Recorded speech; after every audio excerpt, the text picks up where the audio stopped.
সালামু আলাইকুম রহমতুল্লাহ।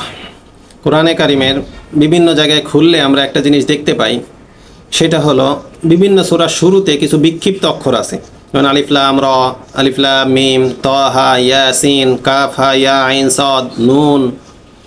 এই যে বিক্ষিপ্ত অক্ষরগুলো, এগুলো 114 সূরা পুরা কোরআনের মধ্যে আল্লাহ নাজিল করছেন। 114 সূরার মধ্যে 29টা সূরার শুরুতেই এই বিক্ষিপ্ত অক্ষরগুলো আছে। এখন প্রশ্ন হলো, এই বিক্ষিপ্ত অক্ষরগুলো কেন দেওয়া হলো? এগুলোর অর্থই তো আমরা জানি না। যেই জিনিসের অর্থ জানি না, যেই জিনিস সম্পর্কে আমাদের ধারণা নাই, সেই জিনিস আল্লাহ তাআলা কেন কোরআনের মধ্যে দিলেন? এর কারণ হলো তিনটা কারণ বুঝে আসে আমাদের। উলামা ইকরাম এই 3টা কারণের কথা বলেন। হতে পারে প্রথম বিষয় হলো যে, যেই জিনিসের আমরা অর্থ জানি না সেই জিনিস আল্লাহ তাআলা আমাদেরকে কেন দিলেন? প্রথম বিষয় হলো যে, আল্লাহ তাআলা আমাদের ঈমানকে যাচাই করতে চান। যে বান্দা, তোমার সূরা বাকারা যখন শুরু করো, তুমি যখন কোরআন পড়তে শুরু করো, তখন শুরুতেই তোমার এটা পড়তে হয় আলিফ লাম র, আলিফ লাম মিম, এটা। আর সূরা ইউসুফের শুরুতে হলো আলিফ লাম র।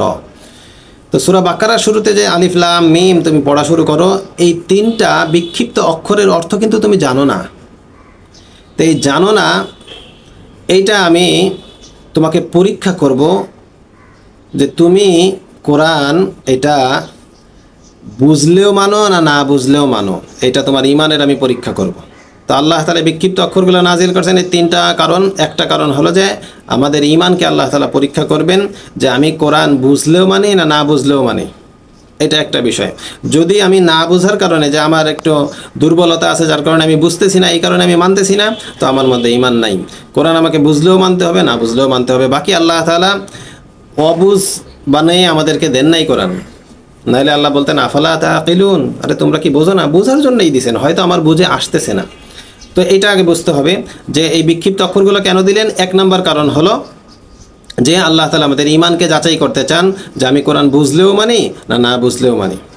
দ্বিতীয় আরেকটা বিষয় হলো যে আল্লাহ তাআলা এই বিক্ষিপ্ত অক্ষরগুলো কেন দিলেন।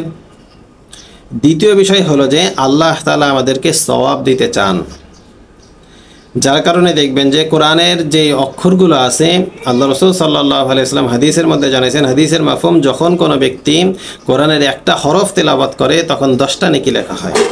এইভাবে যদি সে আলিফ লাম মিম পড়ে, যদিও সে বোঝে না, যদিও সে এর অর্থ জানে না, এর মতলব বোঝে না, এরপরও সে যদি আলিফ লাম মিম পড়ে, তাহলে প্রত্যেক হরফের বিনিময়ে আল্লাহ তাআলা 10টা করে নেকি দিবেন। এভাবে তার 30টা নেকি হবে। তো আল্লাহ তাআলা এই সওয়াব দেওয়ার জন্য এই বিক্ষিপ্ত অক্ষরগুলোকে নাজিল করছেন। তৃতীয় আরেকটা বিষয় হইতে পারে, সেটা হলো যে এই বিক্ষিপ্ত অক্ষরগুলো আল্লাহ এবং আল্লাহ রাসূল সাল্লাল্লাহু আলাইহি ওয়াসাল্লাম ওনাদের আপোষের মধ্যে একটা গোপনীয় কোড, যেটা সম্পর্কে উম্মতের কেউ জানে না। এটা হইতে পারে আশেক এবং মাশুক, এই দুইজনের মধ্যে কথোপকথনের ক্ষেত্রে কিছু বিক্ষিপ্ত অক্ষর দিয়ে কথাবার্তা বলা হয়, যেটা অন্য কেউ জানে না। এটা তাদের আশেক এবং মাশুকের বিষয়। অর্থাৎ আমি একজনকে মহব্বত করি এবং তাকে যে আমি কিছু লিখে পাঠাবো, এটা যেন অন্য কেউ না বোঝে, এটা আমাদের আপোষের মধ্যের বিষয়। এইটার জন্য আমরা কিছু সাংকেতিক শব্দ ব্যবহার করি, যেটা দেখবেন যে এই জামানায় অনেকেই ফেসবুকে লিখে থাকে।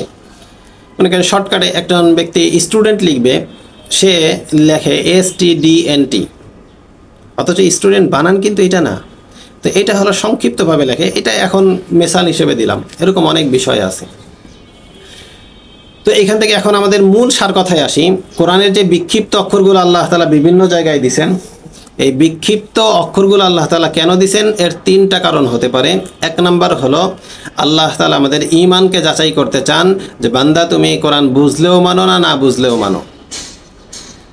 যদি না বুঝলেও মানো না, তাহলে বুঝতে হবে তোমার মধ্যে ঈমান নাই। তুমি বুঝলেও মানতে হবে, না বুঝলেও মানতে হবে। বাকি বিষয় হলো আল্লাহ তাআলা কোরআনটা বোঝার জন্য দিছেন। বুঝবে না মানুষ এমন না, হয়তো তার আকলটা ওই পর্যন্ত পৌঁছায় নাই, নাইলে আল্লাহ বলতেন না কোরআনে বিভিন্ন জায়গায় আফালা তাকিলুন, আরে তোমরা কি বোঝো না? তার হয়তো দিমাগটা ওই পর্যায়ে পরিপক্ক হয় নাই এখনো। তো এই একটা বিষয়। প্রথম বিষয়, বিক্ষিপ্ত অক্ষরগুলো কেন নাজিল করলেন। প্রথম বিষয় হলো বান্দার ঈমানকে আল্লাহ তাআলা যাচাই করবেন, সে বুঝলেও মানে না না বুঝলেও মানে। দ্বিতীয় বিষয় হলো আল্লাহ তাআলা বান্দাদেরকে সওয়াব দিতে চান, সে বুঝলেও সওয়াব হবে, না বুঝলেও সওয়াব হবে। এই কারণে আল্লাহ তাআলা এই বিক্ষিপ্ত অক্ষরগুলো দিয়েছেন। তৃতীয় বিষয় হলো এটা আল্লাহ এবং আল্লাহ রাসূল সাল্লাল্লাহু আলাইহি ওয়াসাল্লাম ওনাদের আপোষের মধ্যে মহব্বতের একটা গোপনীয় কোড, যেগুলো শুধু ওনারাই জানেন, উম্মতের কাউকে জানতে দেন নাই, কারণ উম্মতের এটা জানার কোনো প্রয়োজন নাই। না জানলে কোনো ক্ষতি নাই।